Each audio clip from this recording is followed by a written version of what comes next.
I'd like to call this city council meeting to order. Madam Clerk, would you call the roll, please? Councilmember Gregg. Councilmember Shealy. Councilmember McBride. Councilmember Mitchell. Councilmember Brady. Councilmember Gregory. Councilmember Waring. Councilmember Seekings. Councilmember Tinkler. Councilmember Bowden. Councilmember Appel. Councilmember Parker. Mayor Cogswell. Here. I would now like to invite Councilmember Tinkler to give the invocation and lead everybody in the Pledge of Allegiance. Thank you, Mr. Mayor. May we bow our heads. God, as we gather to govern this city today, let us remember the 9 who faced evil and showed love, and the 9 who faced danger and showed courage. They did not choose their place in Charleston's history, but we must ensure they remain there, so their reverence and service can inspire and guide our decisions in this chamber. Let's make Charleston a place worthy of their memory. Amen. Amen. I pledge allegiance to the flag of the United States of America and to the republic for which it stands, one nation under God, indivisible, with liberty and justice for all. Okay, we have 2 proclamations tonight. I'd like to first invite Mr. Chase Glenn with the Alliance for Full Acceptance, Jessica Gaines with We Are Family, Regina Duggins with Charleston Black Pride, Molly Soto with Charleston Pride, Naomi Simmons, College of Charleston Pride Center, and Ronald Patane of Alliance for Full Acceptance to join me on the podium.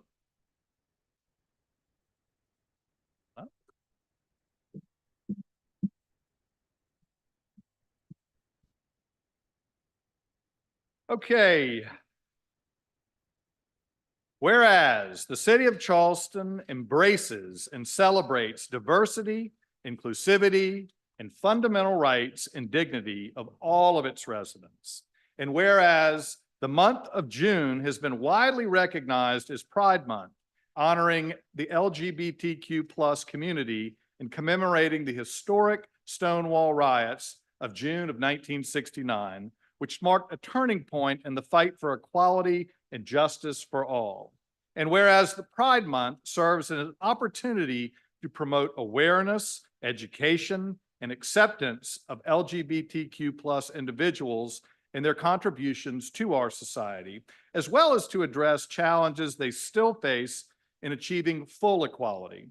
And whereas the city of Charleston acknowledges the vital role played by LGBTQ+ individuals in shaping our vibrant community, fostering creativity, innovation, and cultural diversity. And whereas we recognize the important work of local LGBTQ+ organizations, advocates, and allies who tirelessly strive to create a more inclusive and equitable society, fostering understanding, support, and respect for all residents of Charleston. And whereas it is the city's responsibility to promote an environment of respect, dignity, equality for all individuals, regardless of their sexual orientation, gender identity, or gender expression. Now, I, William S. Cogswell Jr., Mayor of the City of Charleston, along with City Council, do hereby proclaim the month of June 2024 as Pride Month in the City of Charleston, and we call upon all residents to observe this month with the following commitments. 1, to celebrate the diversity of our community and honor the contributions of LGBTQ+ individuals in shaping Charleston into the vibrant city it is today.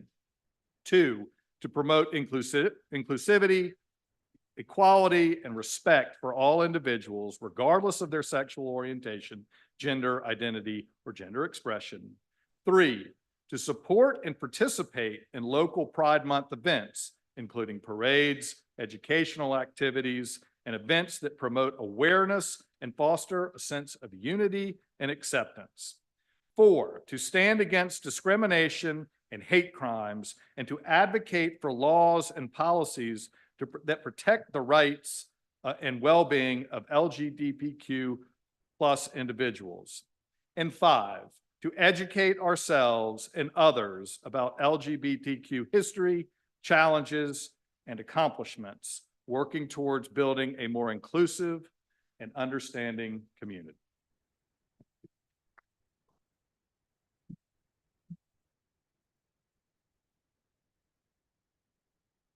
Now I'd like to invite Mr. Chase Glenn up to say a few words.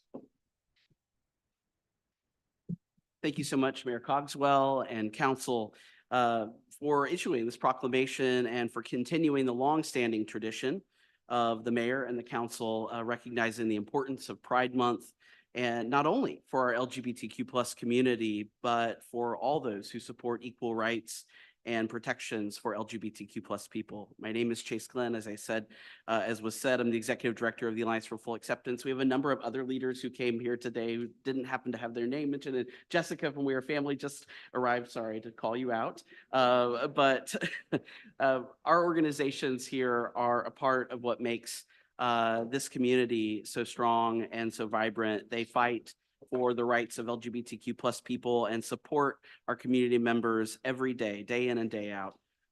As was said, we believe that LGBTQ plus people are an important part of the vibrant diversity that makes Charleston so special. We are your friends and your neighbors. We are artists and business owners, parents and families, innovators, advocates, young and old. And during Pride Month, we take a moment to honor those LGBTQ plus elders who have come before us.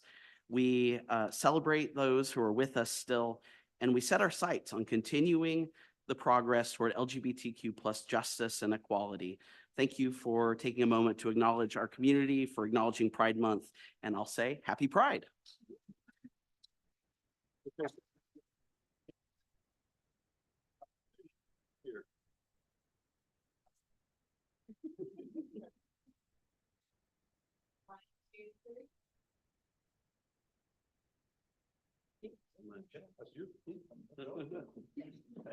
Thank you, Mr. Mayor.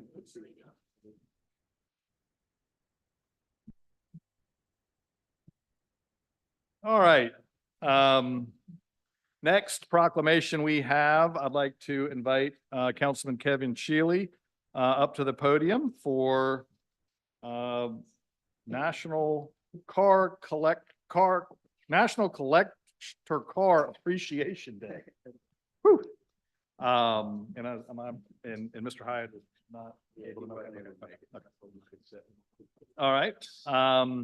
Whereas beginning in 2009, the United States Congress declared National Collector Car Appreciation Day to recognize the collection and restoration of historic and classic cars as an important part of preserving the technological achievements and cultural heritage of the United States. And whereas for more than 100 years, the history of the automobile has impacted economic progress, and the city of Charleston recognizes the activities involved in the restoration and exhibition of classic automobiles. And whereas the collection, restoration, and preservation of automobiles is an activity shared across generations and across all segments of society through thousands of car clubs and related businesses. And whereas automotive restoration provides well-paying, high-skilled jobs for citizens of the Charleston community and beyond. And whereas automobiles have provided inspiration for music, photography, cinema, fashion, and other artistic pursuits that have become part of popular culture. And whereas I encourage the citizens of our community to engage in the events and commemorations of National Collector Car Appreciation Day that create opportunities for collector car owners to educate young people about the importance of preserving the cultural heritage of the United States, including the collection, restoration, and preservation of collector cars. Now, therefore, I, William S. Cogswell, Jr., Mayor of the City of Charleston, do hereby proclaim Saturday, July 8th, 2023, is National Collector Car Appreciation Day.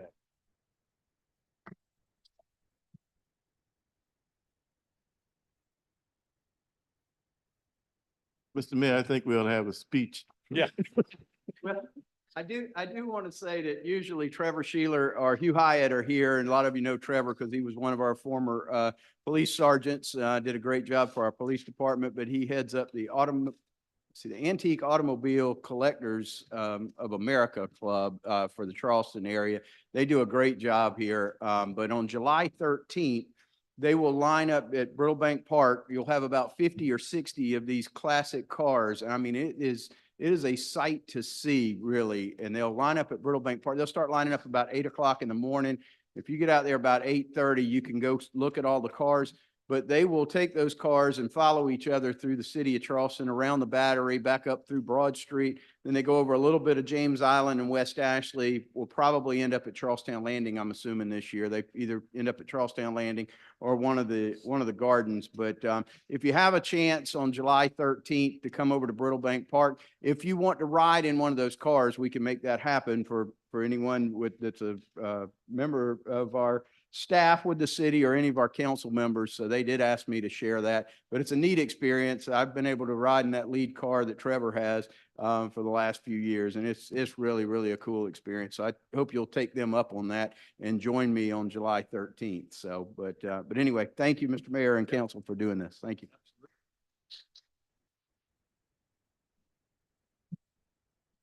Okay, moving on, we have public hearings. Christopher Morgan will be presenting the hearings on the screens. Just a reminder to hold all questions and comments until after the public hearings. And we will hear from the public. So, Mr. Morgan.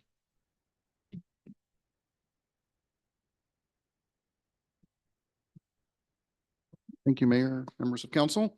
Okay, so the first public hearing is item number 1. And we will go through these. This is a request that you all saw back in October. And at that time it was deferred. It's a request to take 32 F Street from the current DR1F category or DR1 category to the DR2F category. It's a slight increase in the density, and we'll kind of go through that. This is a property that backs up to the future Low Country Low Line.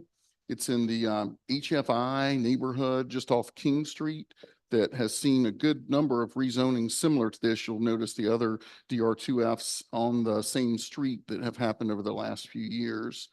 And we know that there's been concern about parking in the area. And I know that the developer plans to have 2 spaces per house on this site, which is the city requirement for parking in a situation like this. So this is coming before you all, and we just have, in our comprehensive plan, this is in our urban core or city center area because of the location of the HFI neighborhood. So it would be in line with that document. And just a little comparison of the difference, slight difference in density that would allow for this lot to have 2 houses on it. And an aerial image of the current property that has 1 house on it. And you see how it backs up to the low line and then ultimately to the interstate. And Planning Commission did review this and recommend approval. And then the next item is to take a property that's at the corner of Wilton Street and Folly Road. It's 1614 Wilton Street, and go from single family residential SR1 to limited business.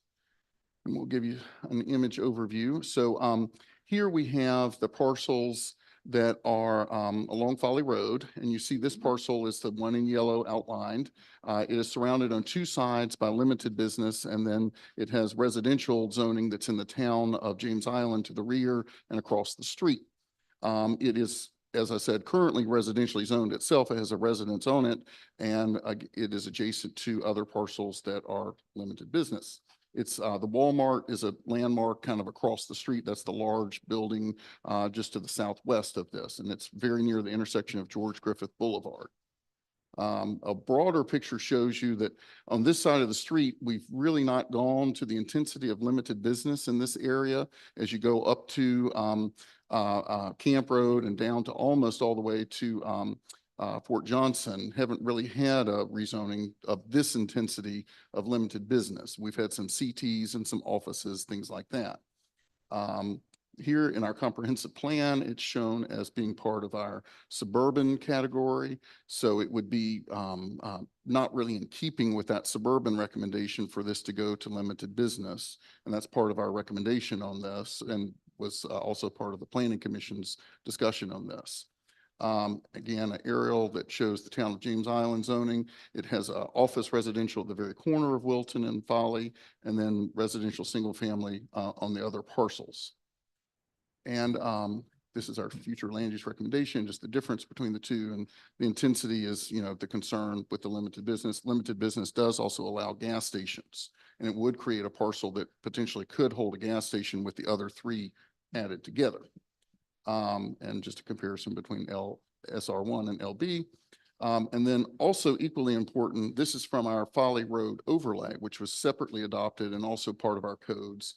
It says that in this area, that big box stores and consumer services would be along the west side of Folly Road, such as over there where the Walmart is. And on the eastern side, you'd have primarily small scale office and residential uses along the east side of Folly Road. So again, limited business would not really be as compatible with that. And then another line about lower intensity development on the east side of Folly Road. So here you see the house that's on the property from the aerial, undeveloped property to the rear, another residential structure to the west. And just another aerial that shows that in the context of the Walmart and the picture of the property. And so the property to the west, property to the east and across the street. So Planning Commission did recommend disapproval on this because of those concerns. There was discussion at the Planning Commission meeting about possibly having all these lots, which are in common ownership, it's 4 lots, go to a CT category, which would be a little bit less intense and would be more in keeping with the Folly Road overlay and with our comprehensive plan than the current request for the LB. Then we're going to move on to an ordinance amendment. This is item number 3. And this is a simple change to our codes to allow our BAR small, which right now is having very large agendas, to have some relief to those agendas by virtue of staff having the ability to move some projects that are a little bit larger. BAR small is empowered to review projects up to 10,000 square feet. It's going to allow them to be reviewed by the BAR large. So if staff feels that there are too many items on the BAR small agenda, they would move one of the bigger projects to the BAR large. And we think this will help projects get through that process a little bit faster because they would be part of agendas that wouldn't be as full. And here's just the text. You all have copies of this that explains this to you. And then finally, we have and Planning Commission did recommend approval of that. And then finally, we have a zoning for a recently annexed property. It was R4 in Charleston County, would come in the city as SR2. And here it is on Tall Oak Avenue, adjacent to another SR2 property. And we have a number of SR2s that have been annexed in this area of the city. And Planning Commission did recommend approval of the SR2 in this location.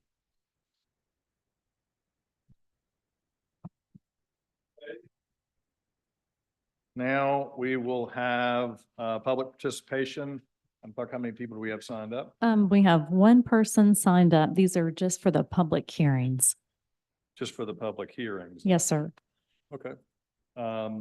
So we'll give a minute and a half. So you could call whoever is up. And let me say on public hearing and public participation, I'll reemphasize this when we get to that public citizens participation period. Please respect the rules of decorum. If you do not, then I will give you 1 warning by banging the gavel saying decorum. If you persist, we'll ask that you be escorted out and you will lose your opportunity to speak. And so please be respectful. So let's start with Mr. Anthony G. Bryant, and the minute is, at the time is 1.5 minutes.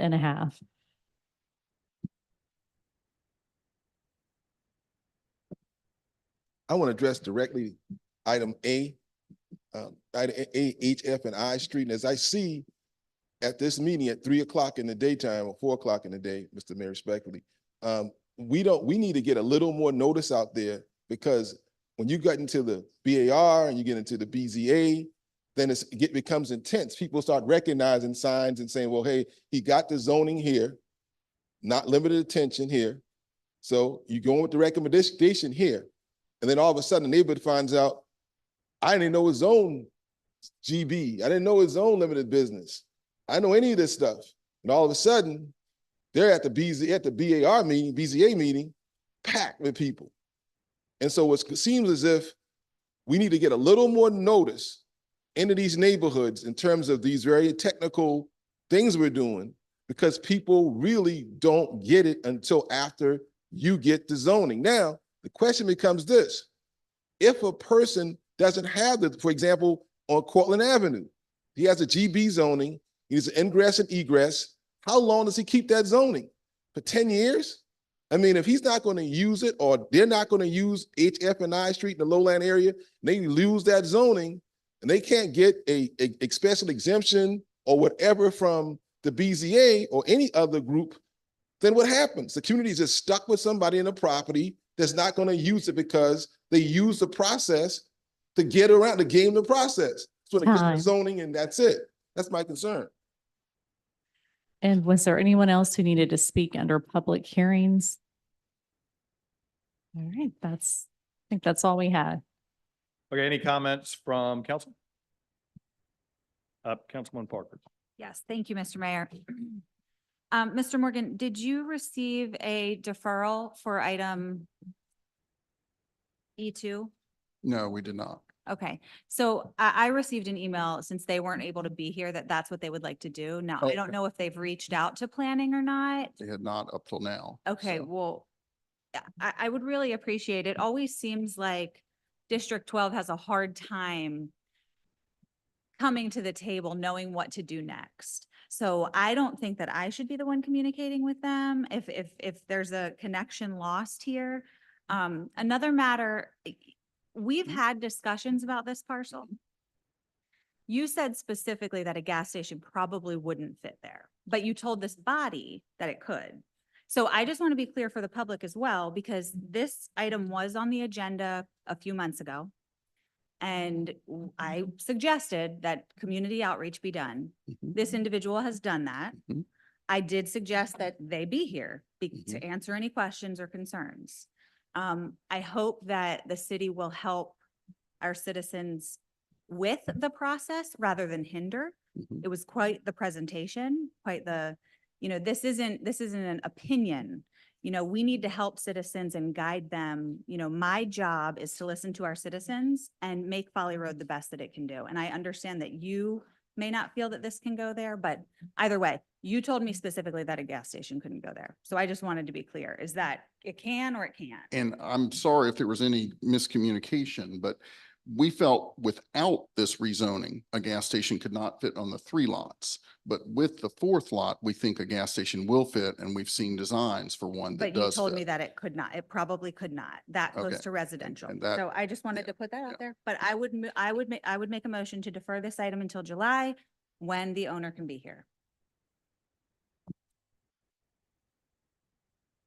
Motion properly seconded to defer item number 2. Do I need to take them in order, or can we vote on this one, the deferral now? The motion to defer is precedence anyway. So yes. Okay, we have a motion that's properly seconded. Mr. Morgan, you may have said this, but what was the vote out of planning commission? Uh, Yeah, I meant the numerical yay and nays. On that one, I believe it was unanimous, but I don't have that vote right in front of me. Yeah. Okay. But there was a lot of discussion about possibly having the applicant come back with a CT application for all those parcels and have them all be CT, which wouldn't have allowed a gas station. It has limitations on the size of buildings, things like that. Okay. Ms. Morgan, thank if you could get that information circulated to council, and if you could Absolutely. reach out to the property owners and see if they would be open to the CT zoning, it would just be good to have clarity on that. Yes. Sounds like you reached out, it wasn't sure. So we have a motion properly seconded, to defer this item. Any other commentary? Yes, sir, Mr. Mitchell, Councilman Mitchell. Oh, so, I was talking about HF and I Street, and I was, in conversation with the gentleman who was purchasing that was planning on building this extra house back there, and I had him to go to all the property owners on that street to inform them what's going on. This was going on for about a couple of months now, before this has even been approved. And I had them go to each member to have them sign a petition that they didn't have any problem with it, because I had another person on HF and I Street did the same thing, which I know the person well, but they did the same thing. So I told him, before I even look at it, you have to go to the property owners and then get back with me before I even decided to do anything at all. So he did that, and all the property owners on that street was satisfied with it. They didn't have any problem with it. So this is why I went on and tell him that I would support it because of that fact. But if he did not do it, I told him I would not support it. And I told him, frankly, I would not support it if the property owners in that area did not want to see it done. So he did all that. He did due diligence so far as I'm concerned. And so that's why he went forward to the planning commission, because I told him, don't go before the planning commission, because I would go there with you and stop you from doing, if you don't do what I ask you to do, because I want everyone in that street to be able to be informed which going to plan to do, because we have some plans for that area when we do the low-line housing. And the street is very narrow, and I'm looking at the planning commission and the city that we're going to try to use that street as a one-way street for egress, ingress on H and F Street, to be able to go through and come back out. So all these things are in plan. So I don't want that to defer what we are planning on doing so far as the city is concerned. So that's why this is in place. When he went before the planning commission, that's why they probably approved it, because all this was done prior to him going to the planning commission. Just for point of order, though, we're on a motion. I respect that. We're going to get to that subject, but that was a good point on that agenda item. But we do have a motion to defer item number 2 that has been probably seconded. Any other commentary on that? If not, all those in favor of deferral, please signify by saying aye. Aye. Opposed? Ayes have it. Okay. Mr. Mayor, I think Christopher Morgan has information on that vote from planning. Okay. For Wilton Street. Yes, and our clerk was able to pull that up very quickly. I appreciate that. Thank you very much, Jennifer. So it was 6-0 in favor of the disapproval on that Wilton Street rezoning by Planning Commission. Okay. Okay, I'd like to take item number 1 then. Any questions, comments? Motions?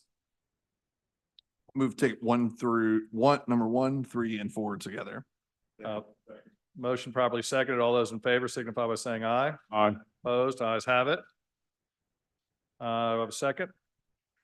Motion probably second. Any discussion? If none, all those in favor signify by saying aye. Opposed? Ayes have it. Okay, now we Minutes. are on to the approval of the minutes, and we have, Yes. Peg, hold please. Sorry, we just have one amendment to the May 14th minutes. We just need to add a line in. You may remember we had a disruption at that meeting, so we just want to make sure that's reflected accurately in the minutes. And so we'll just be adding a line to those minutes regarding that. That's the only change. Second. So we have a move for approval as amended and seconded. All those in favor signify by saying aye. Aye. Opposed? Ayes have it. We have a motion on the minutes for May 28th meeting. Move for approval. Second. Motion properly seconded. Any discussion? All those in favor signify by saying aye. Opposed? Ayes have it. All right, we are on to citizens participation period. This is 30 minutes long. Madam Clerk, how many people do we have signed up? We have 7. I believe we may have one more, actually 8. We have 8.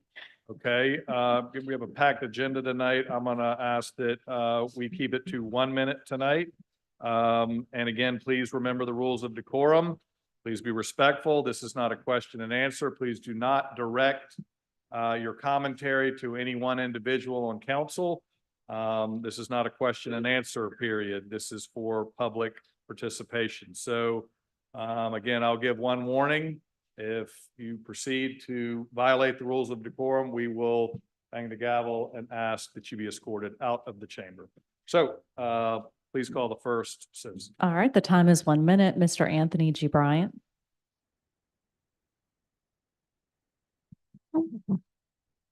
Sergeant David Klesich with Commission on Law Enforcement Agency, Inc. Was told by Francis Moore, that to contact him. That's 80% of law enforcement in this country in 2016, 17. I need a copy of the public comment I made. The U.S. Secret Service is on it. They handle a lot of issues, and my name is there. They said the only way I can get the information is from the City of Charleston Police Department, Charleston County Sheriff's Office. And my company, Bryant Group Inc., Secretary of State's Office, Attorney General, and others have kind of looked at me a little bit, which I like being looked at because I'm a real public policy activist. So being looked at by law enforcement is a compliment. Thank you. Philip Stiles. Good afternoon, Mr. Mayor, council members. Thank you for allowing me to speak to you this afternoon. I want to address an issue about a serious safety hazard existing at the municipal golf course.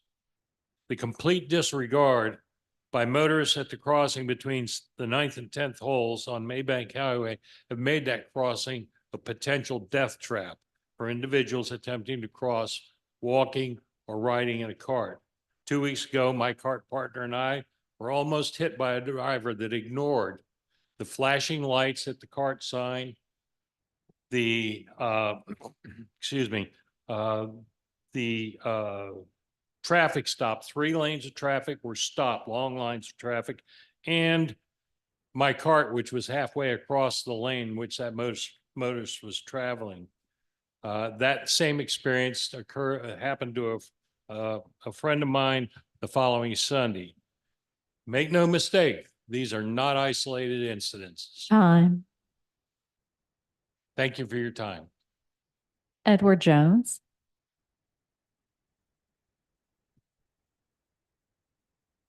In council, I was coming out here now for the past 10 years, and my topic always the same. And I said to say that I've seen that I was talking for y'all for the past 10 years, and nothing been done yet. You all got elected to be public servants, and that's what we expect y'all to be, the servants for whatever district you represent in your constituency.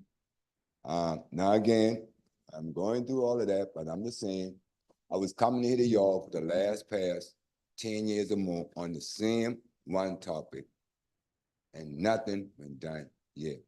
It's a shame, it's a shame, it's a shame. Thank you. Kevin Eberly. Good afternoon. Thank you very much for having us. My name is Kevin Eberly. I was at the last 2 meetings and the president of the Hampton Park Terrace Neighborhood Association up in the uptown by the Citadel. And only 2 quick things. Number one is I wanted to specifically thank all of you, and especially the mayor and our city councilman. I know you told us not to single people out, but I want to do that nevertheless.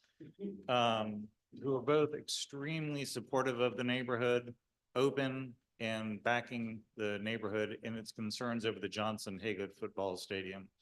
It certainly did not go without notice, and as well as several of the other members of council who were individually contacted. We know that the fight is not over. We're keeping an eye on things, and just to maybe end on a little bit of a sour note is in the event that this ever does come back, we would really like to have city council or the mayor direct that the special events committee actually add a section for public participation, which right now it does not have. Time. Concerned about being cut out. Thanks. William Hamilton.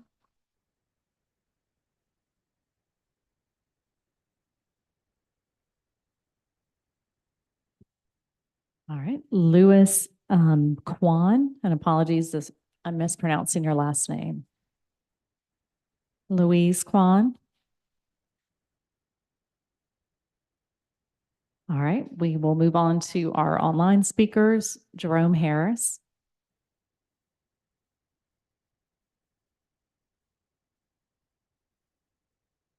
All right, I don't think they're with us tonight. So those were all the speakers we had, and we did not receive any comments online. Okay. Moving on, we are now. Sorry, I think Mr. Idris, I'm sorry, Mr. he Youssef. came in a little late. I'm sorry. Sorry about that. Evening. today is the 18th of the month. Tomorrow is the 19th, and we'll be celebrating our Mojo Festival, Juneteenth, better pardon me, tomorrow. That's kind of close right there.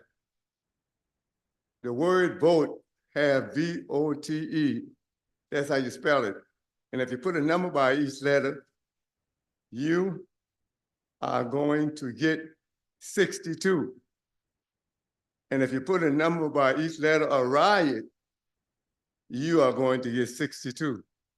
And I bring that to the attention for us to have this meeting today on Tuesday. If you put a letter by each letter, you get 95. And all this have very significant to how the minority have been treated in Charleston, South Carolina. We know what 1919 brought, it brought on a riot. We know what vote brought on. The vote comes so we can stop the riot. So we, as a community, should work hard. Time.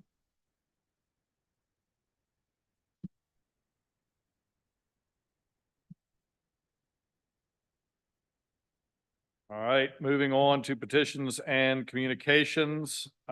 We have appointments for Citizens Police Advisory Council. We have two appointments. We have Leo Reeder, who is in the audience with us here today, and Paul Tamburino.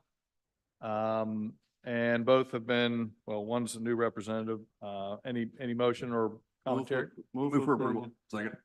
All right, moving for approval on both candidates. Motion probably seconded. All those, any discussion?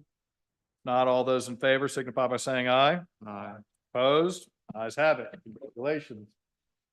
Thank you for your willingness to serve. We also have up for approval, Mr. John Robinson, who would be the weekday and holiday bond court associate judge. This is a new appointment because it's a new court. We're appreciative of his willingness to serve. It did pass unanimously at the Committee on Public Safety. Do I have a motion? Move for approval. Second. Motion properly seconded. Any discussion? If not, all those in favor signify by saying aye. Opposed? Ayes have it. Thank you, Mr. Robinson. Now, Judge Robinson. Council communications. There are three items on council communications, all from Councilwoman Parker. I'll let you take the floor. All right, thank you, Mr. Mayor. And I will, gentlemen, just sort of run with all of these together, at least items 1 and 2. And I apologize if you sat through rec and public works. I know you've already heard these. But it was brought to our attention that the showers at MLK Pool have been broken for quite some time. So not to get into too much detail, I do believe today they have been fixed. But I certainly think it opens up a bigger discussion, especially with Parks and Recreation, that this deferred maintenance, we have to start looking at other options, whether it be private contractors, these smaller items. There were work orders placed for over 2 years.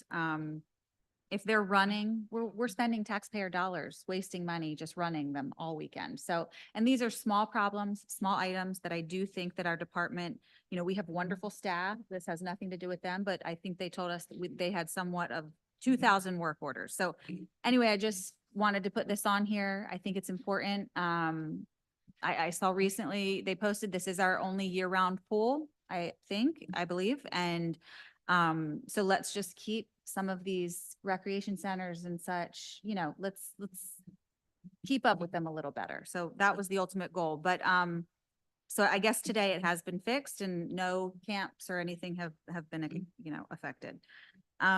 Municipal golf course restrooms, same. I think I speak for many of us who get phone calls, emails, questions about the restrooms frequently. We sometimes get, it's sort of just a rotating door sometimes about whether it's pointing a finger at a department or what the date is going to be. These are prefabricated. We're wondering, we approved it in this room. We're wondering why it's taking so long. We did get updates on both and we got a timeline. So let's hope that we see that through. And then my other item was the charter high school permit requests. Again, a bigger discussion I think was had during Public Works. A lot of some issues on some of these items do have to do with stormwater requirements and or permitting. So just looking at those types of requests, you know, when we made those changes, it was to make things better. It wasn't to hinder our citizens. I always go back to, you know, sometimes our decisions have unintended consequences, and I think we're figuring that out, both with the city project, the municipal golf course restrooms, and then on a smaller scale, the James Island Charter High School permit. But again, it sounds like they will be getting their permit shortly, so they can continue on. So thank you, gentlemen. That's all I have. Thank you, Councilman Barker. Okay, if there are no further commentary on. We've moved on the agenda. Sorry you missed your opportunity, but thank you. So we are now moving on to consent agenda items. Move for approval. I'm sorry, Councilmember Mitchell. Make a quick observation pertaining to the MLK pool. I didn't know anything about it, that, you know, this was going on, and if someone had informed me about it, it sure would have been taken care of immediately, because I'm always over on the east side. And I said, because we fought hard, my colleagues and I fought hard to get that pool renovated, you know, over the period of years. And I fought hard along with my colleagues, and they went along with me to have that pool as a year-round pool with the cover on and everything else. So it was a long process to get that done. So if I knew this was happening, I sure would have jumped into it and, you know, and see why it was taking so long, because that's a lot of money spending, and we are supposed to be, you know, good over taxpayers' funds. And that's money that we are spending that we shouldn't have to spend if there was leaking all this time, all through the years, and all this water is being running for no reason, you know. So I wish I knew about it, and I could have brought it forth and contact whoever I needed to contact to get it done. So when things like that happen, I wish someone, you know, at those facilities would give me a call, because I'm always accessible, I'm always there, so I'm always around. So if you give me a call, then I can kind of address it. But when you don't know anything about something that's going on, then you know this is what's happening. So I just hope that I would know, you know, so anytime anything happened in the district, I represent any district, if you call me, I would try to address the problem and forward it on to where it needs to go to. That's the kind of person that I always figured that I'm only a community individual. I work for the community, so it can be wherever it's going to be, West Ashley, wherever it is. And I would come address the problem for you. Thank you. Thank you, Councilman Mitchell. All right, moving on to consent agenda items. Did I hear a motion earlier? So moved. Second. Motion for approval and properly seconded. Any discussion? We do need to take a vote on these? Right. So we want to vote on it anyway?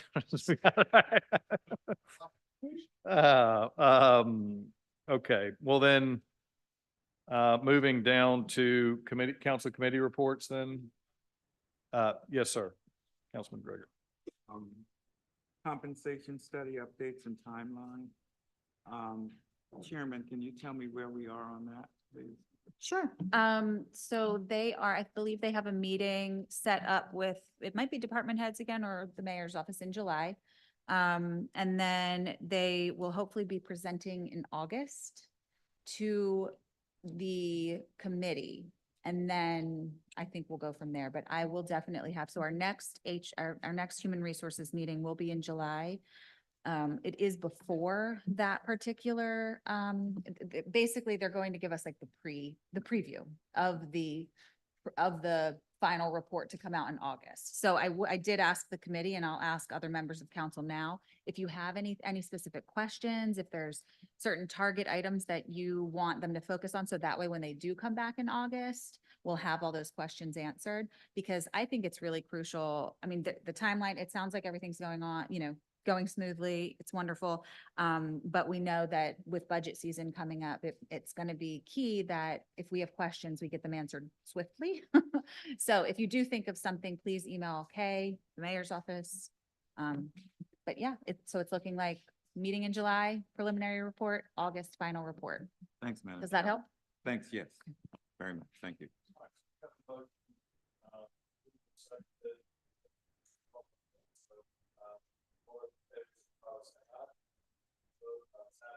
Mayor, just FYI, every committee and board I've been on with a consent agenda, you actually took a vote on it, so. there you go. Okay, so we're now on to council committee reports. I'd like to call on Councilmember Brady, Vice Chair, to discuss the committee report. Yes, thank you, Mr. Mayor.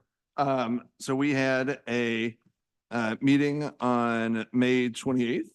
And the first item was a Google Traffic Data System presentation that Councilmember McBride was nice enough to walk the committee through, and had some really interesting things about real-time data that hopefully the city will be able to take advantage of. And it was interesting in that, in talking also to Councilmember McBride, sometimes when we get emails, people talk about how long they've sat in traffic, and some of the data has borne out that there may be some hyperbole with the times that folks are saying, but this really will help us demonstrate where the pain points are and hopefully be able to move through that. We approved a skateboard ordinance amendment and some traffic calming on Evergreen Street as well. And I would move for adoption of the skateboard amendment. Properly seconded. Any discussion? If Jul- none, Oh, just one second. Juliet, would you mind just briefing on the skateboard amendment? I think Councilmember Bowden had a question. Sure. The amendments to the ordinance were just amending the map to include the lower battery and the recent construction work there to exclude that from skateboarding damage. Okay. any other questions? We have a motion that has been properly seconded. Who is the second on that report? Councilman Tinkler. Okay. Okay, any further discussion? If none, all those in favor signify by saying aye. Opposed, ayes have it. Now I would like to call on Councilman Mitchell for the report on this is community development. Yeah. Community development, yes. Sorry.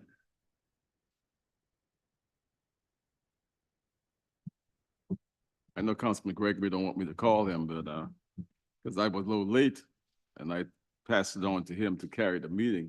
But we only had one item on there, was a presentation by the Planning and Preservation Sustainability staff and a representative from the Association Consultant regarding the status of the city's effort to update its zoning ordinance and develop standards. The presentation will include a briefing on draft Charleston Code assessment and review of the next step. So that's what we were hearing the presentation from them, and I think we just made a motion just to have them to follow through or move forward. Excuse me? This was for the meeting, the May meeting. That was the special meeting. Oh, I must have got the wrong one here. Sorry. I got so many of them going on. I went to so many meetings, I just got lost. Okay, this is a special meeting. Whew. That's what, well, we had a couple of items on that, and that was a pretty tedious meeting at that time. Well, the first one, he had a resolution certifying one building site as an abandoned building pursuing to the South Carolina Abandoned Building Revitalization Act of 2013. And then we had item B, which is a resolution certifying a building site for abandoned building pursuant to the same. And then the last one was C, review of approval for the budget for 2024-25 community development. And item D was a presentation regarding strategic planning, housing, and community development. So all those items that we voted on, and was approved by the committee. So I asked for a motion to have it approved. Community development.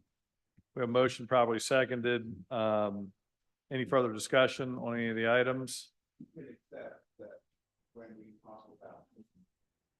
when we talked about abandoned buildings and the buildings being purchased, et cetera, I think, Mayor, you suggested that at some point we try to contact the owners, let them know clearly what their rights are and what might be available to them to perhaps fix the building.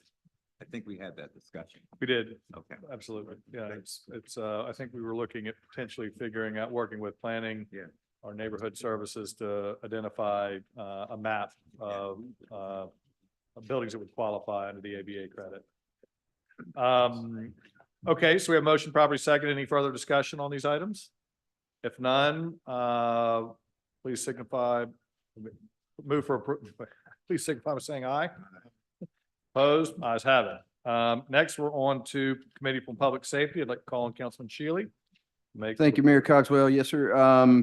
We had two meetings since we last reported out, two meetings of the Public Safety Committee. One was held on Wednesday, May 15th at 4 p.m. There were 4 grant approvals. 3 of those had no match. All of those have been approved through Ways and Means now. We also had the approval of the plan related to transferring the municipal bond court hearings to the city of Charleston Municipal Court as well. And we had a discussion regarding traffic enforcement at Essex Farms Drive and Glen McConnell, which was requested by Councilmember Brady. Then we also had a meeting yesterday at 2 o'clock. There was a presentation of the Charleston Police Department's response to the racial bias audit and third-party assessment. And that is their final response on that. We also had 5 grants approved, and none of those had a match. And of course, as you mentioned earlier, we had the appointment of John Robinson as the weekend holiday and bond court associate judge. So I guess, Madam Clerk, we need to approve still, even though it's gone through Ways and Means, we need to approve. Yes, sir. Okay. Yep. So I need a motion to approve, I guess.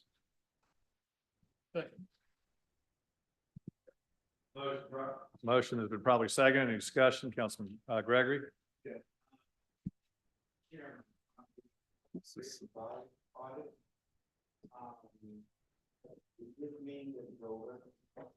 Yes, sir. That should be completed. You've got in your email right now, I think the clerk sent it just before this meeting started, but you have their final response in your email. And in reviewing the document, it appears as though some of the things are still ongoing. Yes, Things are not completed. there are things still. And I ongoing. guess where I'm headed is, how do we track those things that are still ongoing, which technically means that there are findings that are still outstanding? I'm going to call on Mr. Rumlin if I can. And then my second part of that is, has Cajun at all talked about where we are with regard to the final product? Do they have any concerns or issues as well as Harp? Okay. Mr. Rumlin, I'm going to let you, if you don't mind. As to the first question, it's my understanding that the recommendations that came out of the ERA and the CNA racial bias audit are now going to be rolled over into our strategic plan going forward. So those that are outstanding doesn't mean that we are not going to continue to work on them. It's just that they're going to be part of the strategic plan as opposed to in the format they're currently in. So does that mean that those findings are still outstanding and therefore you're going to address them in the strategic plan? That's correct. Those will be a part of the strategic plan going forward. As far as Cajun's response, I am not aware. They haven't contacted me or our procedural justice director, the chief, as far as I know. So I'm only raising that question because, as you know, they've been pretty much on top of our progress. right. And I just wanted to make sure that they don't have any issues with regard to it prior to our saying it's complete. And we are working with the Citizens Police Advisory Council. They've formed a subcommittee that deals with the ERA recommendations. And so we'll be communicating with the community through CPAC as well as our strategic plan. Them to come in here and raise a ruckus because they're not a part of the recommendations to accept the final report. Councilman Bowden?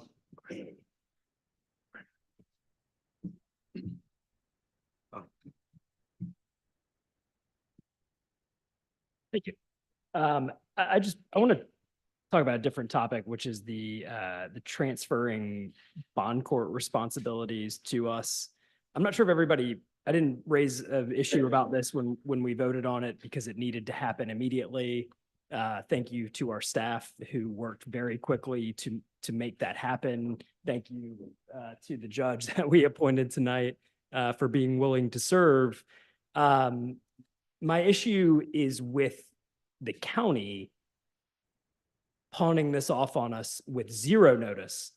That, I mean, I would love to hear like an exact number that this is going to cost us at some point once everybody figures out what that number is. I don't think we knew what that was going to be, or maybe we do. But that was totally a surprise. I don't think any of the policymakers at Charleston County were aware that the court staff was going to push that off on us. As far as I can tell, it was an idea by the appointed magistrates to do it because they don't want to go work on the weekends. If they hear this, I would talk to them about this directly. I am extraordinarily frustrated at the lack of professionalism that led to this. This is me talking, not anybody else in this room. This cannot happen any further. I don't know how we need to communicate that to them. This is not like the election commissioner coming here and explaining to us exactly why they were wanting to take over the election responsibilities because that conformed with state law. This is purely a function of trying to save costs or workload or something. They claimed that the number of cases we were sending them exploded exponentially. Well, so has the amount of money that they are making on tax revenue that is generated from the city of Charleston. And I know we can't do anything about that under state law, but they need to hear it because this area is too intertwined to be going about things the way that this was done. And I just wanted to make sure that everybody around this table was aware of that so that you can all go to your county council members and tell them that this is unacceptable. And I have done that. And so I'm not going to belabor the point. I'm not going to go out bad mouthing folks in the community. But this is a public safety responsibility that got put off at the absolute last minute that we had to scramble to put together a plan to correct. And so they jeopardized the public safety of this community for reasons that to me are just don't rise to the level of doing that. And so please contact your county council members and tell them that they need a better process if they're going to start shaking off responsibilities that we've all agreed that they would handle. Councilwoman Park. Thank you, Mr. Mayor. And thank you, Councilmember Bowden, because I don't know, the ins and outs of this. I think we talked a little about it when we voted on it. I completely agree. I mean, I don't understand the logistics of why, what you're speaking on, but monetarily, I mean, obviously there's nothing we can do now, but to obviously shirk that responsibility to us, could there have been conversations from the city saying, okay, we're going to, I mean, we needed to take it on out of a matter of public safety, but should there have been conversations had? Is that something we could have done? Yeah, maybe I won't ask you, I'll ask legal. I mean, the conversations that we do this all the time where we take sidewalks, we take this, we get nothing from the state, we get nothing from the county, we get nothing, and we are carrying that burden. I hear you loud and clear. So Judge Regina, who was here earlier, she was privy to the conversation. And Judge Gosnell just called a meeting without any agenda, and we were told at that moment that this is what is happening. And then a formal letter came a week later. So we really had no time to react to get county council involved in this. So that's how we ended up here. We had to make a quick decision. But for clarity, I mean, again, we weren't offered a choice, and your point is well made. It was frustrating. I share your frustration, and the lack of professionalism is noted. I will say, though, this is within their rights to do. Yes. You know, unilaterally, they are not tasked with supplying us with a bond court. So it is within their rights. Should they have given us more time and notice to set it up? Absolutely. But again, I echo your point. The hats off to the staff for really turning something around, and with Robinson being willing to serve. So, but I think you make a great point on contacting your, we should contact various members of county council just to express concern over the quick turnaround and the threats to public safety. I think it's a great point. Councilman Waring. I agree with both my colleagues on that one. I'd like to go back to Cajun. Could you come back to the microphone, please? Originally, we had what, 64 findings? So out of the racial bias audit, I Right. believe there were 74. Okay, And then out of the ERA, there were an additional 22. so out of the numbers that we started with, how many are we down now that's going to be transferred over to the strategic plan? From the racial bias audit, I believe we've got 80 and about 91 or 92% have been completed. So we in the 80 percentile, So out of 80%. 96 total suggestions between the two, right, I think we're at 91, 92% complete, right. or being addressed in process. Sir. And there were approximately 8 or 9%, whatever that number equates to, were ongoing and would be part of the strategic plan. That's the part that we've done such a good job initially exposing the problem, which was I think I got $5. It was a hell of a wrestling match. Okay, isn't that defined? The community, our police department, obviously the administration, staff, everybody has worked to the point of getting in the 92 percentile. I don't want the transparency of converting from fixing the problems together to be lost. If Councilman Gregory brought up Cajun, but for Cajun, that was the grassroots portion of the community that rose up against, I think we had like 131 or 132,000 pretext stops. I understand that was debatable by our then police chief in a 5-year period. And 67% of that, I think, were African Americans. We've now worked on so many of those problems in the 90 percentile to where it's been, I would say, fixed in a professional way. The last part, I don't want anybody in the community to feel like, from a transparency standpoint, I'm not saying this is being done.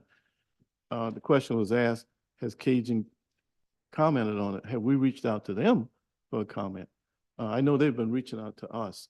I don't know about on this part, but I don't want it to be I don't want it to be conceived as being pushed under the rug. And that's my term. Okay. I think you make a good point. I will say that I believe Mr. Jerry Harris was in the meeting when the committee meeting, when the public safety meeting, when this was discussed. Okay.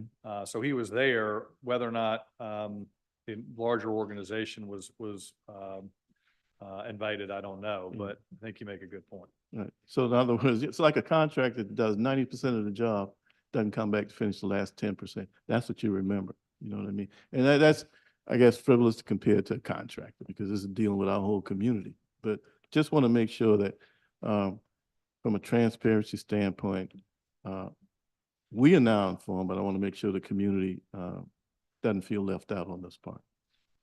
Okay. Yes, sir. If I may. Because what we're really saying is we're accepting the final report as submitted and we're done, except for those that we're going to transfer as a part of the strategic plan. the ones that are ongoing That's will go basically into what the we're saying. strategic plan. So does that mean that council have to vote to accept that final report?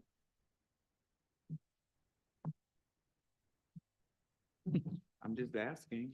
And for me, I would like to really, I'd really like to get a sense of what does the public really think about it, especially Cajun in particular, before I would vote to accept it, because they've been the body that's been moving this train.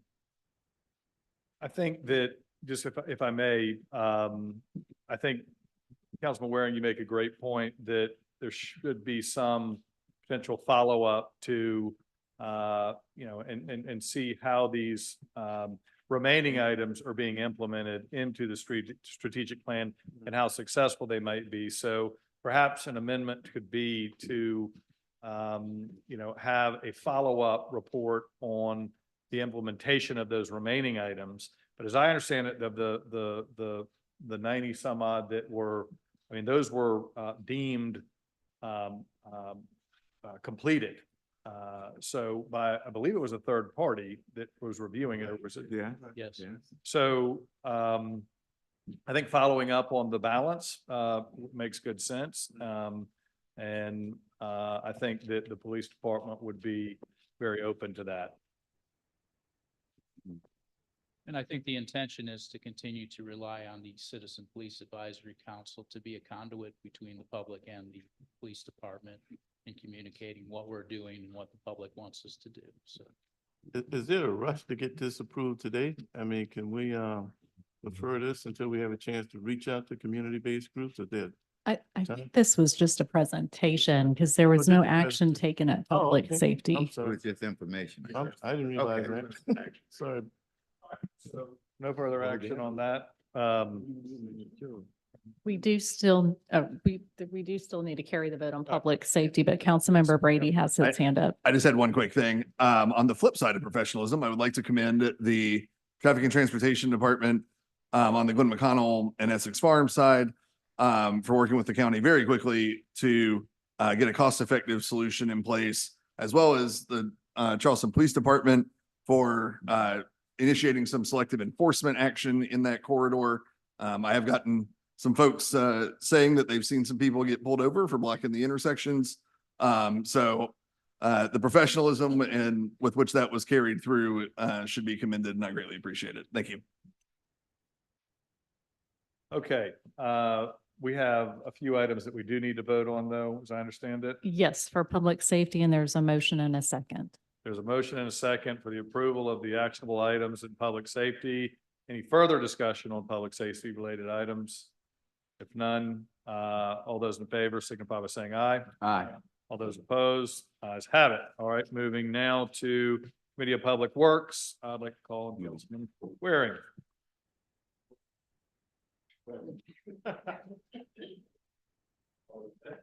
Listen, this is the good news report, man. What are y'all talking about? Oh, lost the spot on the agenda, Mr. Mayor. Bear with me a second, please. Oh, okay. Committee on.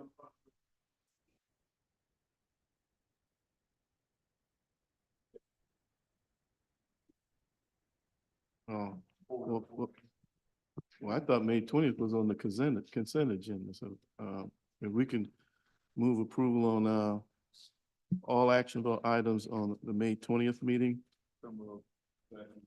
Okay, motion probably seconded to approve all items on the May 20th meeting. All those in favor signify by saying aye. All right. Opposed, ayes have it. Moving on. All right, thank you. Now to the June 17th meeting, which was held on yesterday.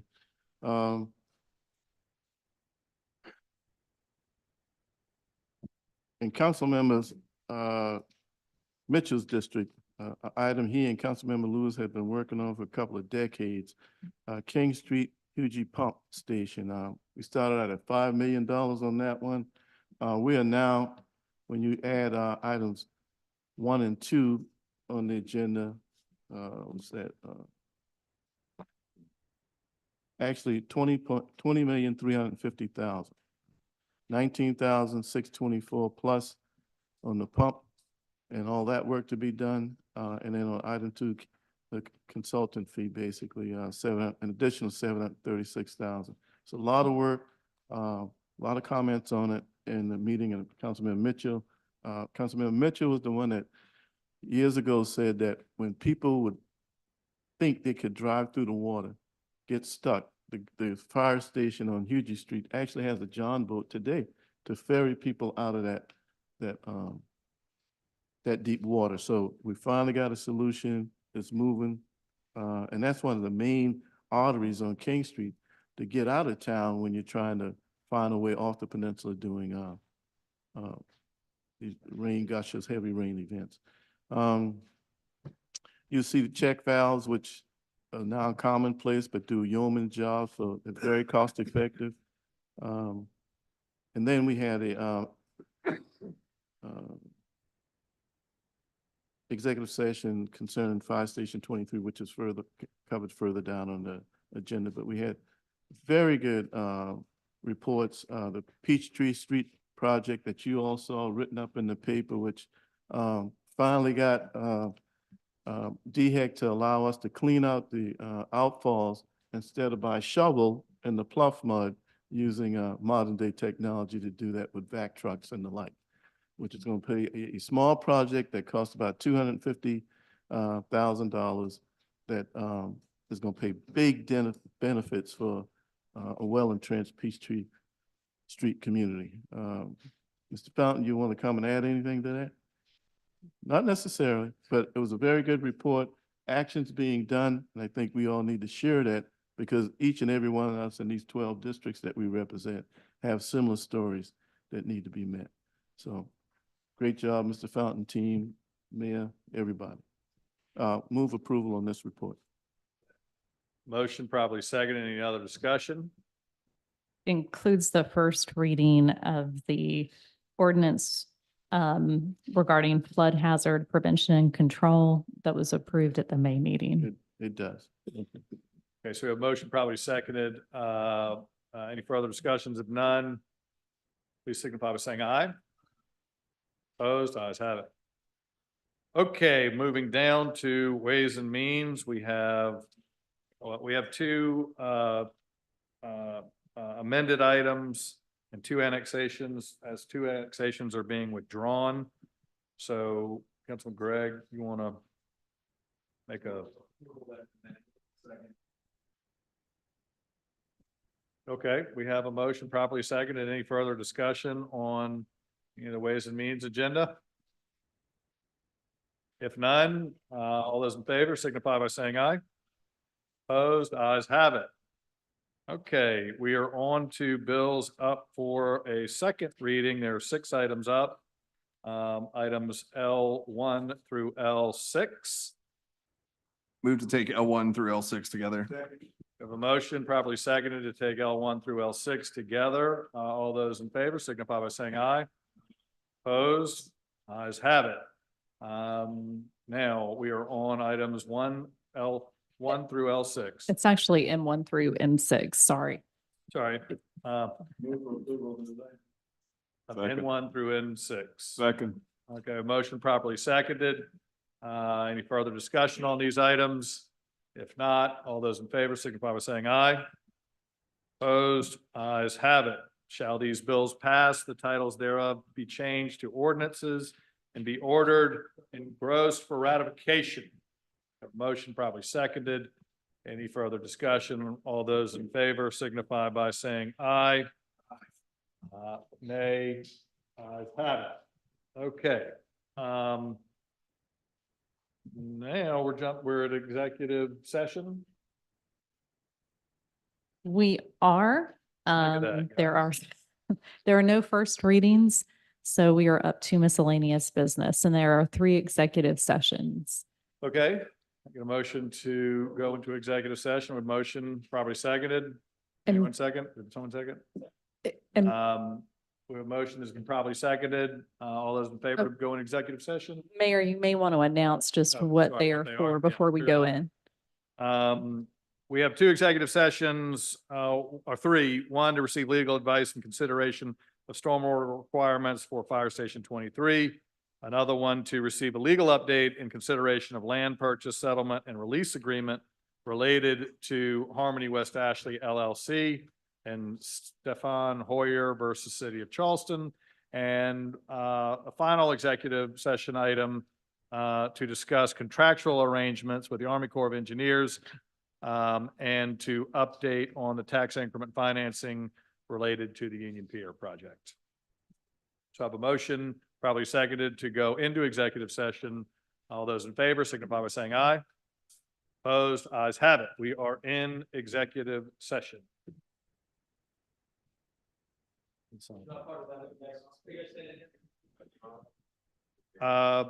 We could go into my office, yeah. And IT, can you cut the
Is it working out?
All right. I make a motion to come out of executive session. Second. We have a motion probably seconded to come out of executive session. All those in favor, signify by saying aye. Aye. Opposed, ayes have it. We are out of executive session where no action was taken on any of the three items listed. Do I have Councilman Ware?